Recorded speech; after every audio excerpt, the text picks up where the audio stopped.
So what I wanted to, I won't keep you today, but what I wanted to chat with you about was a few weeks ago, I sent out a promotional email from Whiskey Jack's website to promote our show at the Cameron House downtown Toronto, which and usually I focus on, not so much the Tom material that we used to do a lot of, and we still do, but a lot of the focus these days is believe in your country, say no to the 51st state, Canada's not for sale. That's the theme that I'm focusing on. And Yeah. I make no bones about it. I'm unapologetic about my passion for this.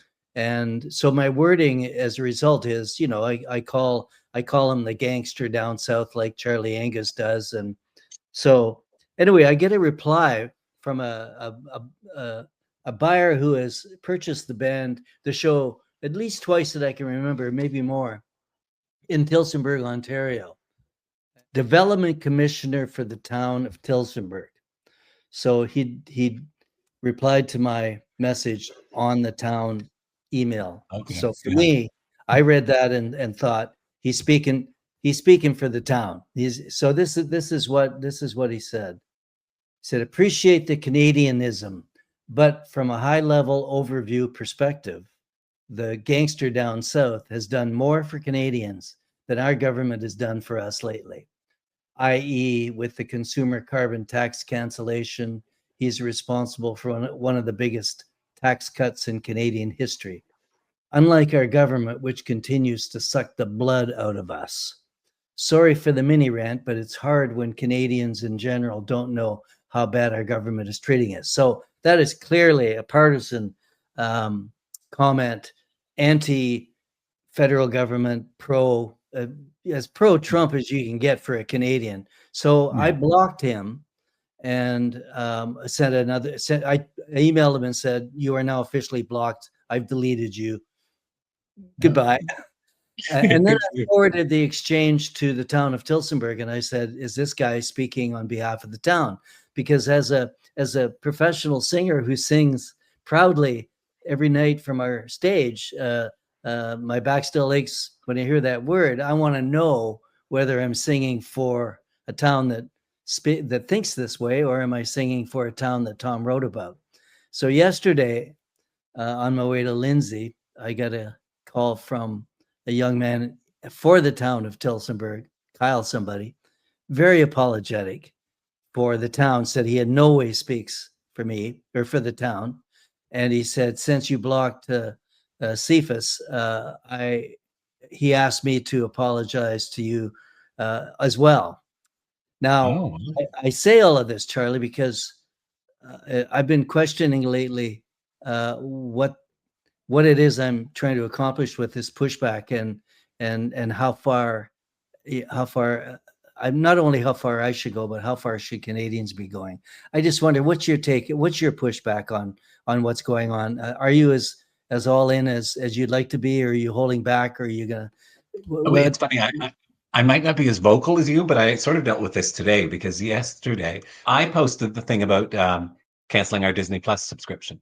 And it's probably the most, certainly still not viral, but most viral I've ever had. I've had over 400 reactions, and I make most of my posts public. 99% of them are all positive comments. I had two. One from a guy who said see ya, and somebody else who said something about, oh, the Democrat, the media has to do with or is a mouthpiece for the Democratic Party, blah, blah, blah. I wondered, what do I do? Do I get into a disagreement with these guys? And the thing is, I think at this point, they're so far gone, they're so brainwashed that I'm not, like, a conversation between some rando dude in Canada and them is not going to change their mind. It's got to be somebody else. So I decided I would just hide their comments. So I just didn't have to see them because I want to argue with them. So I decided that was probably what might work. But then I found out one of the guys had shared my post on his page and just wrote see ya. So I blocked him so he couldn't share it. And then I questioned, like, am I as bad as them if I don't want to discuss things, if I don't even want to talk about it? But I just don't think there's any point. I think they're so far gone that I'm wasting my breath. So I don't know. It is a conundrum, but I just decided today that it would be better not to engage and not because I'm scared to, but because I don't think it would make a difference. And I don't, if they wanted to get together over a beer and have a chat, maybe, but online with someone they don't know, I'm not sure. I don't know if that answers your question. It feels like it's related for sure.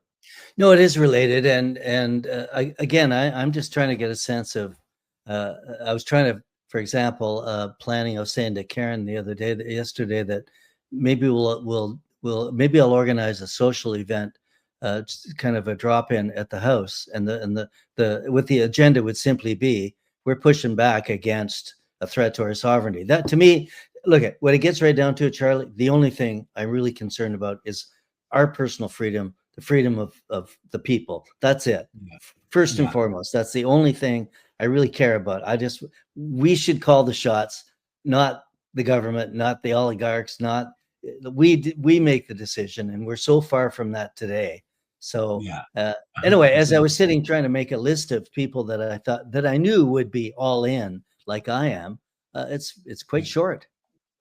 Oh, is that right? Because yeah, I mean, I've been trying not to buy American stuff. We were supposed to go on a trip to the United States this summer to celebrate my, a year cancer free.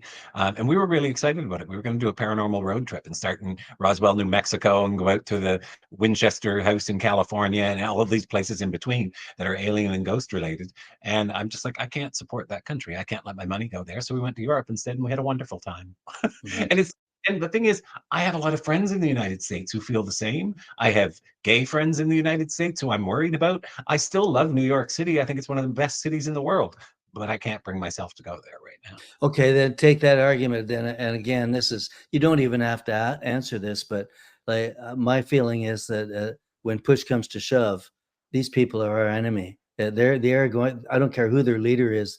They're going to be Americans first.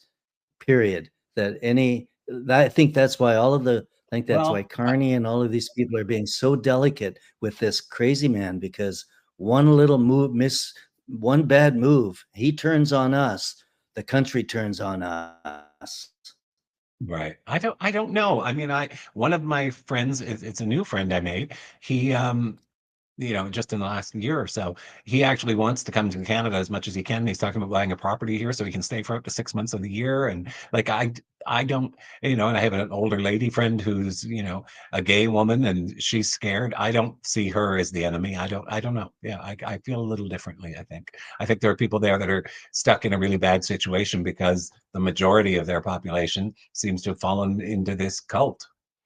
Well, all I know is that there's not a whole lot of pushback happening right now, and until it happens, I got to be pretty vocal and outrageous about this. So thanks for taking the time to do this. I needed to get your perspective on this because I trust your judgment. You gave it perspective, and I need perspective because I'm at war in my mind. I'm at war. Yeah. That's how passionate I feel about this, and there's nothing friendly about that place where Canada or Europe or any of the Western world is concerned. And Yeah. the sooner the rest of the world comes to that realization, the lot better I'm going to feel about it. I know we're going to get there.